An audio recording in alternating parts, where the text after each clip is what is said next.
got stupid 40k misconceptions and new ones to replace them.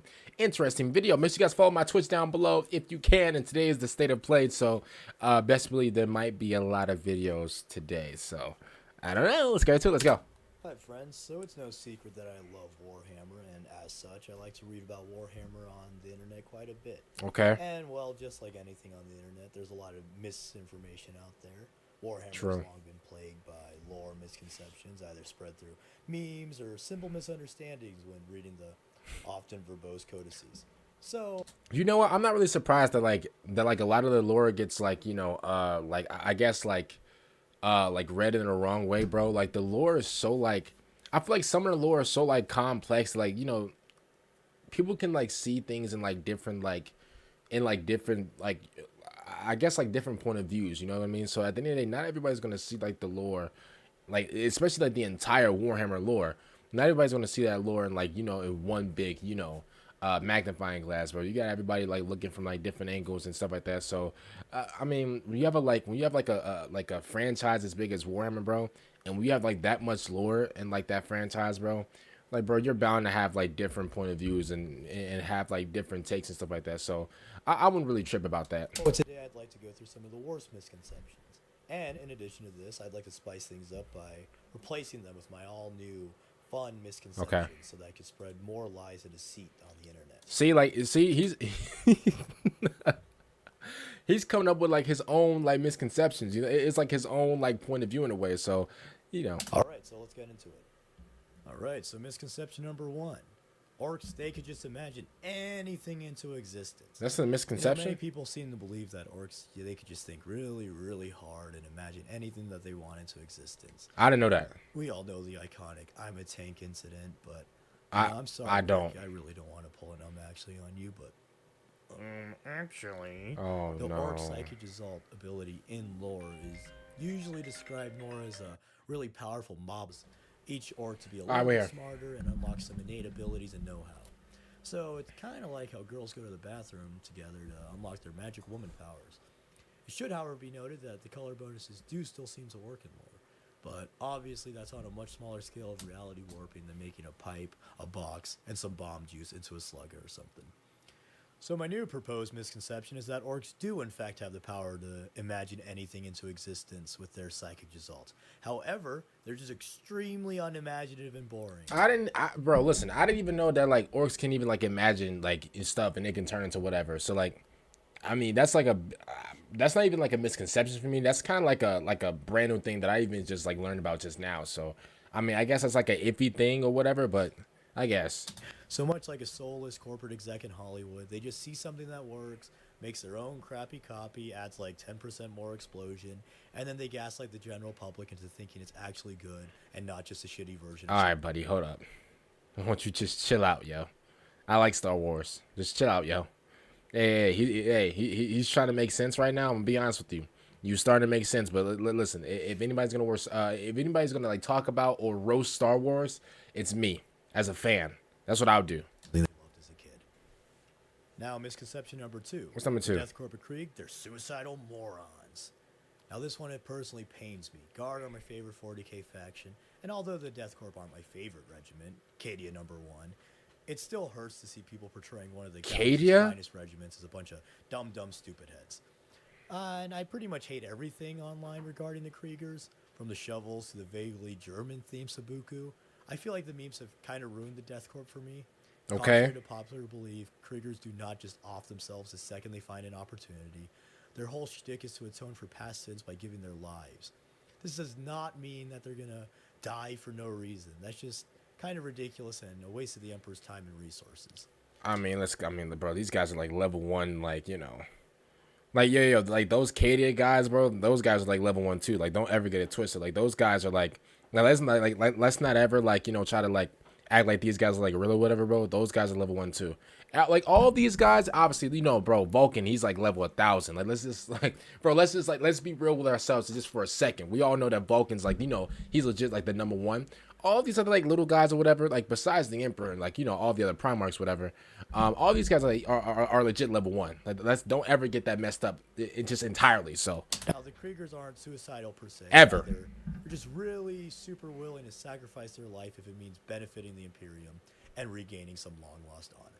They aren't going to blindly charge into a tank or yes, they are. Of angry green fellows, unless that's what they truly believe will help the Imperium the most. In fact, they're more likely to be more tactical and less wasteful so that they could squeeze as much value as they possibly can from their teensy-weensy mortal lives. Also, this is probably going to piss a lot of people off, but to my knowledge, Krieger have never really used shovels in lore. At least no more than other regiments. I mean, sure, they dig holes to poop in, but that's about it. Ew. So instead of these stupid misconceptions, it's my new headcanon that the Kriegsmen are they're really clumsy because of their cool masks inhibiting their senses. They're often seen as fearless and nigh suicidal by other regiments, but in reality, they just simply can't see the horrors they face, and they blindly bumble around the battlefield until they just so happen to win. This aligns with the stupid Krieg or suicidal memes. It also aligns with the endless sacrifice and their supposed inhuman bravery. All right, number 3. Misconception number 3. Slaanesh is the god of sex. I mean, but that's true though. Like, is that not true? Like, okay, cool. Like, listen, I know somebody's gonna come and be like, well, actually, and I understand. You want to come through, you want to lay down the facts, and cool. Isn't it? I know it's more than sex. Like, I think it's like drugs. It's like, what else? It's sex, drugs. What else? Is it like the music as well? Like the overstimulation of music or whatever? It's like something. It's basically like the overstimulation of like a lot of pleasures. Which, if I'm being honest, that like isn't the same thing as like as obviously sex. But like, let's just keep it real, bro. It is like a pleasure, bro. But like, isn't that like her main stick? That's like her main thing. It's like the it's like the over like stimuli of like sex, right? That's like her main thing. That's like her main, like, Yu-Gi-Oh card. Like, what are we talking about? Not really. As much as we all like sex around here, Slaanesh is actually mostly described as the god of excess in lore. However, I can see how this misconception popped up, since often sex and drugs are easy ways to visually convey that idea, and many people do end up doing these things in excess. Yo, don't they have, don't she got Diddy Islands? Don't she got bro, what are they called? Pleasure worlds. Aren't those like the Diddy Islands, yo? Like, come on, bro. Let's keep it real, bro. Let's say it for what it is. Let's not, like, bro. If you heard of a pleasure world, what's the first thing that comes to your mind? Just keep it real, bro. Oh, well, they just do a bunch of white stuff. No, bro. No, you know what it is, bro. If there's a thing called pleasure worlds, bro, use your brain. You know what they're doing. They're doing some diabolical things over there, bro. Diabolical things. You can't even take a spaceship over there, bro. That's how dangerous, bro. Man, bro, the type of evil that they got over there, bro, man, it's GG. It's over, bro. You got to be an elite level of just menace to even qualify to get on that planet, bro. It's GG's. They got worlds called pleasure worlds, bro. Pleasure worlds. Obviously not us, since we play Warhammer, but so what I think. Oh, what do you say? Wait. What do you say? And many people do end up doing these things in excess. Obviously not us, since we play Warhammer. Oh no, I don't do those things because those things are harmful to my body, and I'm a man of God, so I don't even indulge into those things. That's why I don't do it. Maybe you guys do it. Maybe you guys don't do it. Because of other things. I don't do it because I'm really a man of God, bro, and I don't want to indulge into those things that are harmful to my body. But so what I think happened is that a lot of people saw those wacky models, the ones. They felt a strange tingling in their pants, and then they thought, oh, that's weird. Oh, wait, I get it. Slaanesh is the god of sex.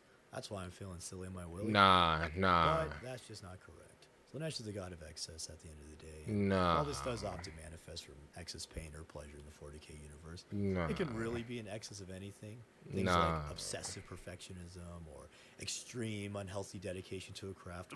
Me painting minis. Any of those can power the Dark Prince. And this misconception, it unfortunately leads to a few other misconceptions, like the Eldar, they can never have sex or any sort of fun at all.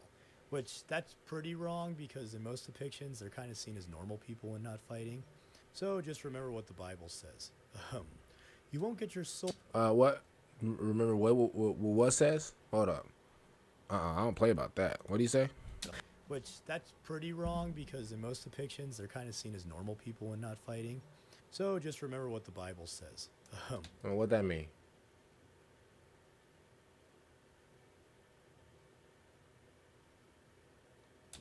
You won't get your soul eaten by Slaanesh for banging your wife, but you will if you make banging your life. Profound words right there. So, to explain these silly-ass misconceptions, I don't get that propose one. a new silly-ass misconception. I don't get that one. In the 40k universe, every single person is canonically so extremely hot that if you have sex even just one time, that's the only thing you could ever think about afterwards. Which, of course, would essentially make the 40k universe into the universe that those funky religious folk who walk around with signs and megaphones already think we live in. Alright, so for misconception number 4, let's move on to another misconception connected to the Eldar. A single space marine, they could take out a whole entire craft world, I tells you. Nope. To be fair, I do believe this one's mostly... I mean, Vulcan can do that. Vulcan can do that. Like, bro, Vulcan, if he's really mad or whatever, bro, he could really go to any world, bro, and take out the entire planet if he wants to. But I digress. People not understanding what a craft world actually is. Many people seem to believe that Eldar craft worlds, well, they're just big, fancy spaceships. And while that's technically true, people seem to underestimate the big part of that statement. Craft worlds that are absolutely massive. The smallest ones are at least as big as a continent, and the largest ones are said to be near planet-sized. On the contrary, a lot of people seem to overestimate the size and power of the average Space Marine chapter. According to Gilliman's special little book, there are roughly 1,000 Space Marines in a standard chapter. And this is certainly a force to be reckoned with, but there's absolutely no way 1,000 Space Marines could take out the average craft world. Nearly every single elf on a craft world is at least a competent warrior, and while the average Eldar Guardian probably can't take out a Space Marine alone, an Aspect Warrior can, a Wraith Guard can, a Farseer can, and so on. If a single Space Marine chapter can't even definitively take over the United States of America, you can fight me on that, they have no shot against an Eldar craft world. Alright, so here's a new misconception to spread to your friends and family. Instead of a Space Marine chapter being able to defeat an entire craft world all by its lonesome, that's just ridiculous. Let's say a single guard regiment can do it, why not? And I don't mean a single regimental culture like the Cadians or the Catachan.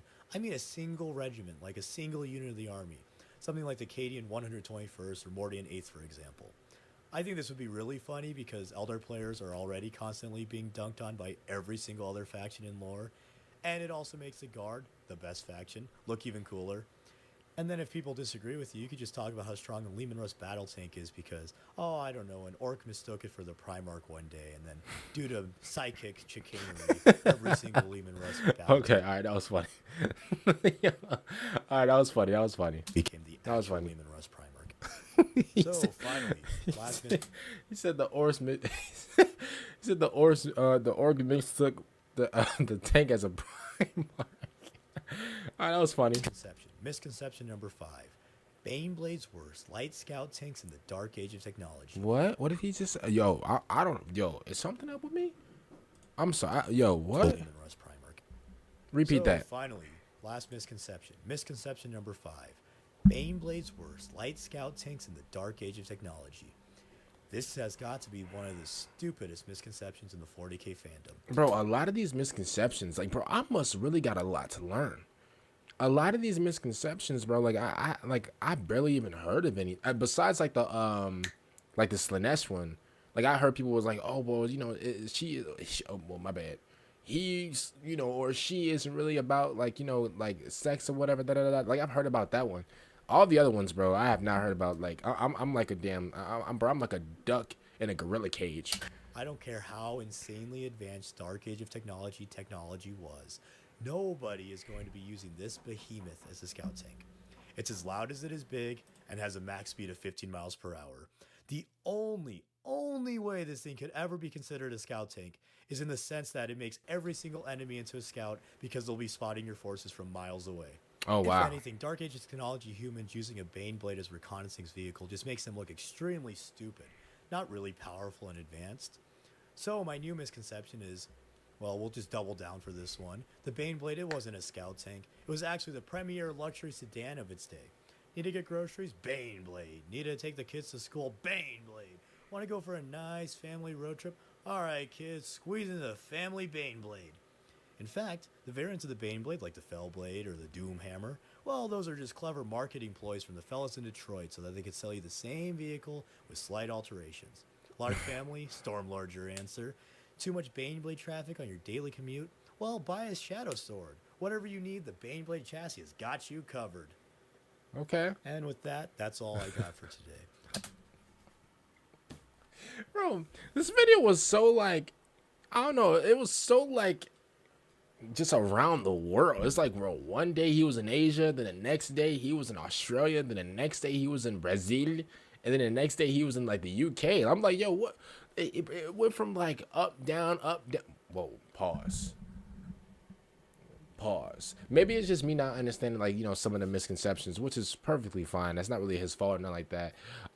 Which means I still got like a lot to learn because, bro, he was, man, yo, he said a couple of things. I'm like, yo, did he just speak English? Like, what's going on? He said a lot of things that I couldn't even understand. The only one that I really did understand was the Slaanesh one about, you know, about her. My bad. My bad.